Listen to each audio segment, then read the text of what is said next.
Yes, nandito tayo ngayon kasi wala lang, magkakwentuhan lang kami today. Yes! Ganun. Hangout lang. So What's ano, experience? Horror. Dating, sa horror. horror ang kwentuhan natin. O simulan mo na. Simulan daw natin sa personal horror experiences. Kayo ba may mga na-experience kayo?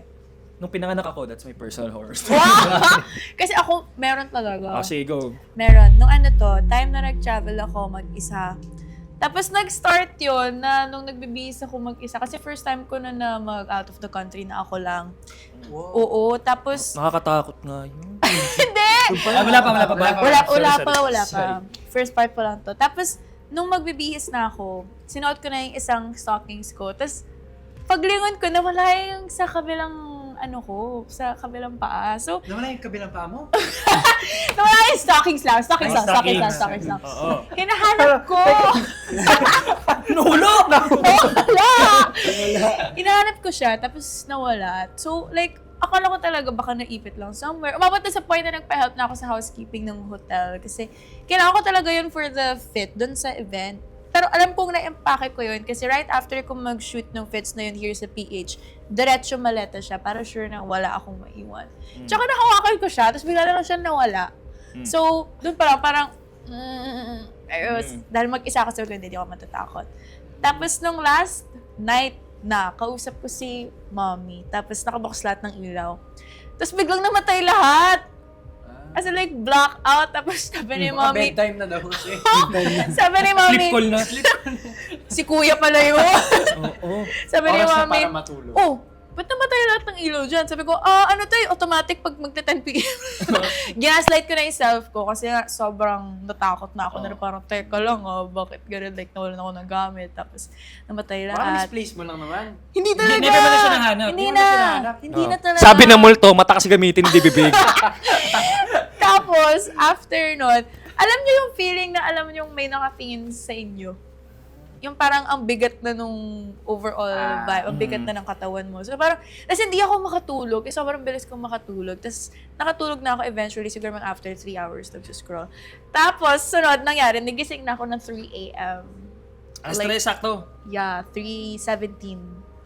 So, nung nakita ko yan, hindi na ako natulog. Inantay ko na talaga na mag-flight. Kasi hindi ko kinaya maligo, guys. Hindi talaga ako naligo. Diretso impake, tapos labas ng kwarto. Kasi natakot na talaga ako. Tapos after nun, kunento ko sa mga kasama ko nun. Tapos nagkwento yung isa naming kasama na siya naman daw, nagsiskincare siya, tapos nagtutoner. Tapos kinuha niya yung bulak sa CR area. Tapos pagbalik niya, nawala yung toner sa bed. Bumalik sa loob ng bag. Nakigamit lang naman. Parang ng multo nyo, klepto. Ay, parang maganda to Tapos yung isa naman, ayaw daw niyang buksan yung bintana kasi feeling niya may nakatingin sa kanya. Huwag kang titingin. Tapos eventually, nalaman namin na yung hotel pala itself, meron siyang background na may mga bodies. Crazy. Eto! May horror story, Marami Kay! nga ako eh. Matanda yung kanya! Hindi, ano kasi, Huwag kang titingin. ano ako nito mga siguro 5 years old. Tapos may lagnat ako. Tapos, may lagnat ako, tapos may bulutong. Yung sa skin, yung problem sa skin. Oo. So, pagkakaalala ko nun, mag-aaraw ng patay nun. Tapos nagising ako basta gumising kami kasi nagsindi kami ng kandila ng hating gabi. Tapos natulog ulit ako. Tapos nagising ako ng mga bandang, hindi ko alam kung 4 a.m., 5 a.m., or 3 a.m. Nakahiga, ito yung weird, nakahiga ako dun sa kama na yon. Kasi nga umiwalay ako, tapos lumayo sila mama sa tulugan. Since may bulutong ako, baka mahawaan ko sila. So kailangan kong i-isolate yung sarili ko. Nagising ako ng mga ganong oras.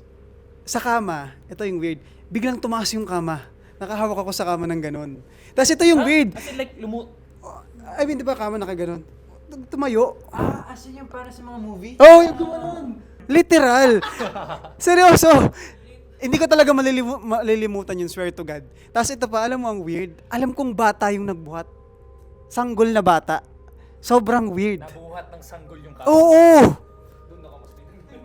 Promise, yun nga yung weird. Bata. Bata na parang tumatawa pa na, alam mo yung tawa ng na bata? Yung ganon. Oo. Parang ganon literal. Tapos akala ko panaginip lang. Sobrang weird. Tapos pagising ko, sobrang layo nila mama kasi nandun sila, may pinto pa yon. Tapos nandun sila nakahiga. Doon ako nakatabi. So nahawaan ko silang lahat ng bulutong. Doon ko nasabi na, Totoo talaga na nagising ako kasi pag tayo, pag biglang bumagsak ng malakas, tumakbo ako papunta sa kanila. Nung gabing yun. Tapos pagising ko, andun ako sa gitna nila mama. Tapos lahat sila may bulto. Nawaan sila lahat. Oo. Yun yung horror story. Meron pa isa. Ay, wow. Okay. Ito, hindi ko experience ng kapatid ko. Sobrang nakakatakot to. Yan pag mga laking probinsya talaga, marami experience talaga eh. Naliligo yung kapatid ko si Anven. Nasa CR siya. Tapos, bigla daw sumilip yung pinsan ko. Ito yung pintuan, gumanon, tapos nakangiti. Tapos sabi niya, Mama, si Dayan no, sumisilip dito, naliligo ako. Tapos takbo daw siya pababa. Mga 2 hours na palang wala yung pinsan ko dun sa bahay. 2 hours nang wala yung pinsan ko. Sino yung gumanon sa kanya na nakangiti? Tapos ang weird pa, kasi diba sa door, sa baba ng pintuan nakaganon, no? Tapos 2 hours nang wala yung pinsan ko kasi kinuha ng mama niya. Di ba? Grabe. Yun talaga yun, nakakatakot.